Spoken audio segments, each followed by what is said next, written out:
Ladies and gentlemen, hello.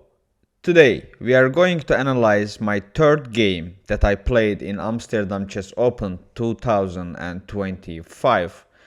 Um, I have already published the recap of my first and second round. You can find that video also somewhere here. And for info, I'm gonna say like in first game I lost. I didn't actually start really good way to the tournament. Second game I managed to come back, and this third game also I won the match. And this was actually interesting game. I mean, it was good experience too. I have learned some stuff from this game as well, and I'm gonna try to share those thoughts with you guys as well. I had black pieces. I was playing against Edwin de Vries, and he is actually officially unrated, but his rating, actually his level, was kinda similar with me. And I had black pieces, and after he started e4, then I played d6 as usual. Sorry guys. Usually against d4 I responded with d6, which is Pirc Defense. And after f4, f4 is not actually that main line over here. It's also not that much common move to see against Pirc Defense, but it's fine. It's still playable. Knight f6, knight c3, and then I saw, like, since there is no d4 here, like instead of d4 he played f4, so why not to just push c5, because why not to just gain some space over here. And this all just theoretical moves. And after knight f3 also makes sense, by the way, because f4 is already out, so knight f3 is not gonna block this f pawn anymore, so why not to just develop your light pieces. And after g6, bishop came to the c4, bishop g7, castling, and here we see d3. After d3, d3 is also pretty understandable move, that supporting e4, and afterwards, like, also letting this bishop to come out, and also in the future he will just try to develop his rook as well. And then I said, okay, kinda same logic, like after f4 went out, and then knight f3, and also here, like, since c5 already has been played, why not to put my knight on c6 instead of d7, because normally I develop this knight, beat knight on d7, but not to block this c pawn. But now there is no pawn to block, so why not to put it here. And after knight c6 he played knight d5, so came to trade those knights. And actually I don't mind, because this knight had a look on the center, and okay, this knight also had a look on the center, but after trading this, I'm totally fine here. I mean, because I'm coming here and asking to trade this knight as well, which is also had a look on the center, and after trading this, I will have this open diagonal, and this bishop will do great job over here. And also, since I have c5 here, even this bishop can jump on d4 in the future, which is great diagonal again. And I was happy here. And then he pushed c3 to ask me, like, just decide about this knight, I'm not gonna let you just stand there. And after taking knight f3, of course he cannot take with this one, because there is bishop g4, and then he loses this rook. Of course he has to take back with queen. After taking queen, I just developed my rook b8, because why did I do that? Because in the future, first of all, I have prepared b5, and b5 will come with tempo attacking on this one. And on the other hand, also I'm thinking to put my queen on c7 in the future. And after pushing b5, if we will go back there, and then I can push it, takes, so this bishop needs to go until here, like to the back. And this on this diagonal, actually, okay, maybe this bishop can come here, but still I will have some f5. And so this bishop actually won't have really easy life, I would say. So this bishop will have some difficulties to find good place for himself. That's why I played rook b8, which is one of the best moves. And then he also played rook b1. Rook b1 is not that good move. Instead of that, he should have played like a4, for example, to avoid it. But after rook b1, he kind of letting me to push b5. But instead of b5, first I thought, why not to push actually e6, and afterwards actually I thought this is not so good move. And because I was thinking just to get rid of, because if he will take it, I can take it this way as well. If he takes, I take, and I have a really nice pawn in the center, and I have this open line for my rook, which queen also is standing over there. It's equal, but there are some perspectives over there can happen. But another thing is, after that, actually when he takes it, then I forgot to say it. Like, actually, with playing rook b8, one of the reasons was also to push e6, because if this rook was not here, after e6, just imagine this rook is not here, takes, like let's say I took, takes, then this pawn was gonna be hanging. So that's why also this rook b8 was important.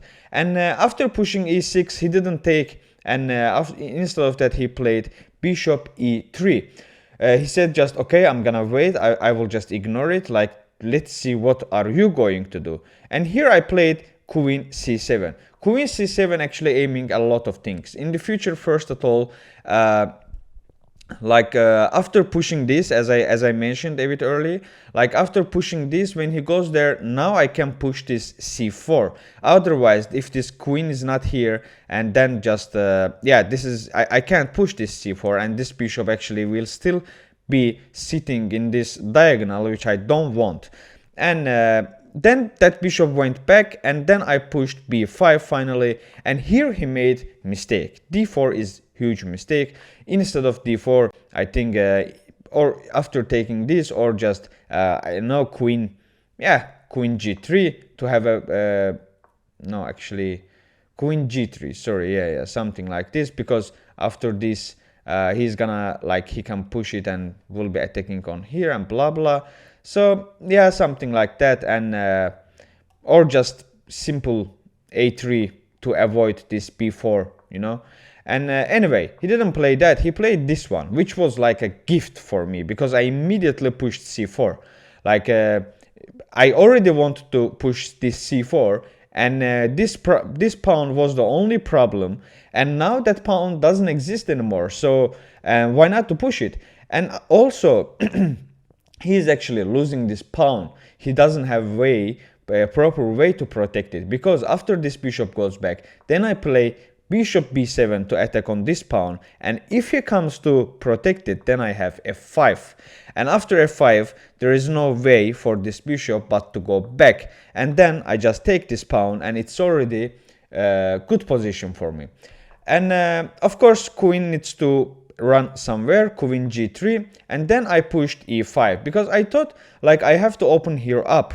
And after opening here up, like, it will be totally fine, because let's say he takes, right? And then I just take, he takes, then I take, again I have these bishops in the center, and I'm attacking on this queen again, and maybe he has this, but still I don't mind. I mean, yeah, I have this, and after going, I mean, it should be fine. Then I take, he takes. It's still, I found this position still playable for me. It's still fine. So that's why I pushed e5. But actually, it says instead of e5, I should have played a5. And so basically e5 actually kind of worsened my position, but it was still fine, because he didn't take it. And he played rook d1, which is good move. Rook d1 is kind of threatening this bishop, because now, let's say if I will play this one, this is not good anymore. He takes, I take, I mean, I can't take it, this pawn back anymore, because he just, he's after taking that, he's attacking on this bishop. I have to play something like this, or yeah, let's play queen c6. Yeah, queen c6 is better, because after this he can also take this pawn. So it just equalizing the position. So I had to take care of that, and that's why I played rook d8, which Stockfish doesn't like this one as well. Instead of that, it says just play e4. But I also considered this e4, but what this e4 actually giving to me, for goddamn?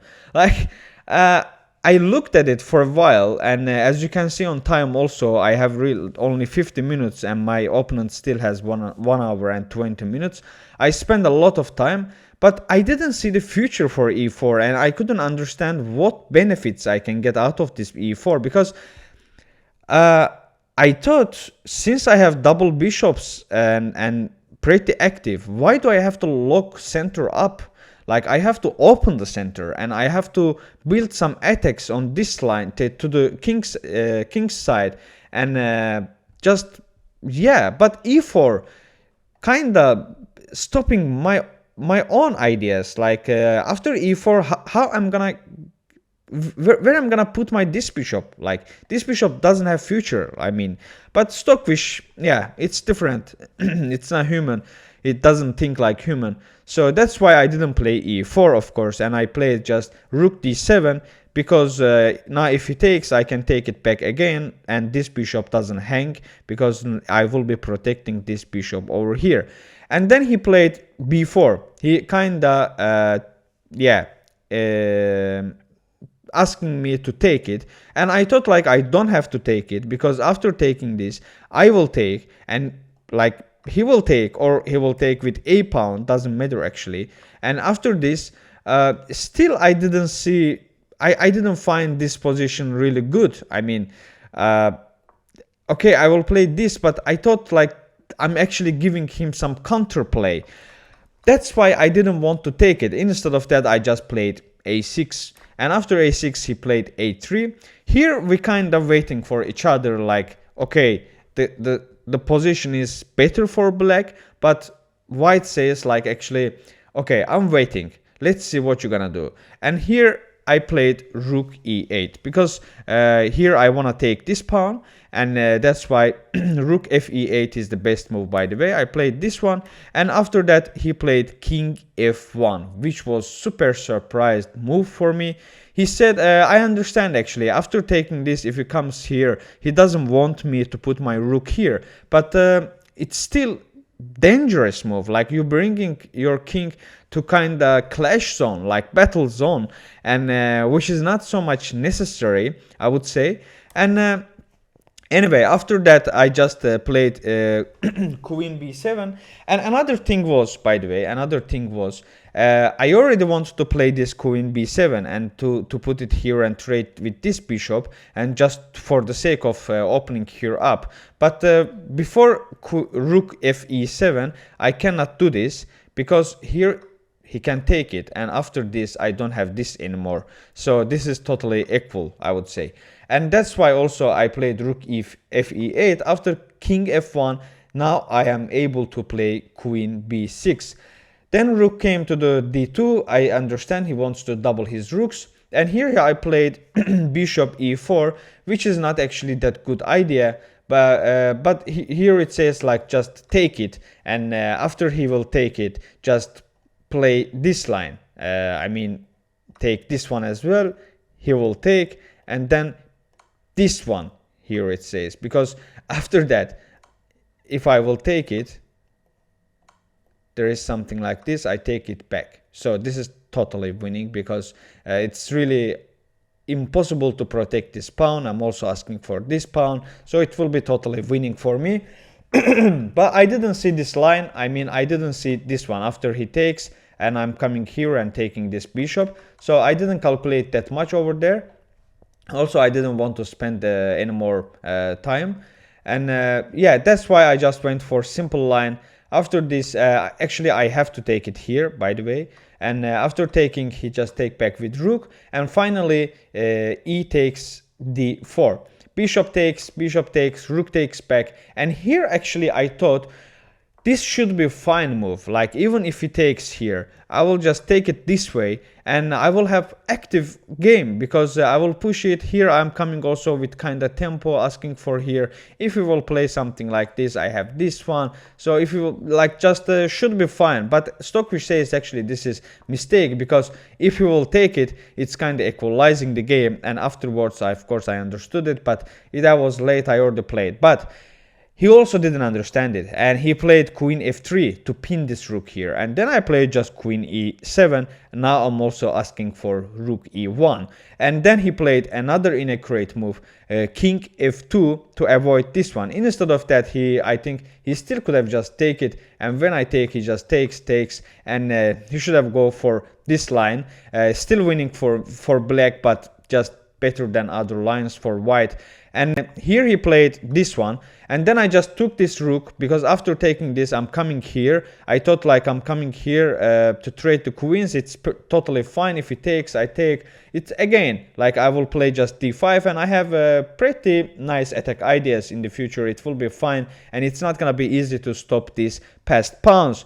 And but Stockfish again doesn't like it, and here it says actually play this one. But after this one, let's say just trade everything, and it's gonna be winning for you because you have passed pawns here, and and black also is a pawn up. But instead of that, I just went for a way more simpler line again, and then he didn't take. He played rook d2, and then I played just d5, and after here it was totally winning. And this was another mistake, because I play queen e3 and then taking this pawn, and I will have a lot of plenty of passed pawns over here, which won't be easy to stop. And he came to protect this pawn. Then I played rook e3. Also I'm asking for rook b3 to attack, and also taking this pawn, and then he came to attack on my rook.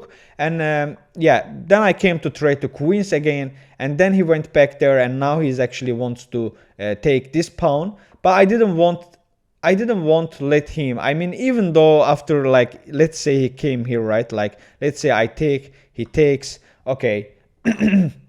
Like I will play this one, he plays this one, and then after that, like, just he will come here, but I have like king g7, king g6, and after that there is no much things to do for black, for white pieces. But I just didn't want to go for this one. I just wanted to play super safe here, and that's why I played queen c3, again asking for this one, because if you will go there, I will come here again. If you will go there, now I can just trade these rooks easily. And that's why here he just took trade the queens, taking, and after here it was super easy. And he had maybe only this hope about this pawn, but after this one I pushed it, and then yeah, this was also another mistake, because I take this pawn as well. And after here there was no much to do, and here I played h5, and then he resigned. Here actually something went wrong in live board. Here live board understood like as he won the game, so it seems like this in the system, but in this position it's pretty understandable. It is totally winning for black pieces. Yes, and then he resigned, and I catched 2 points out of 3 games.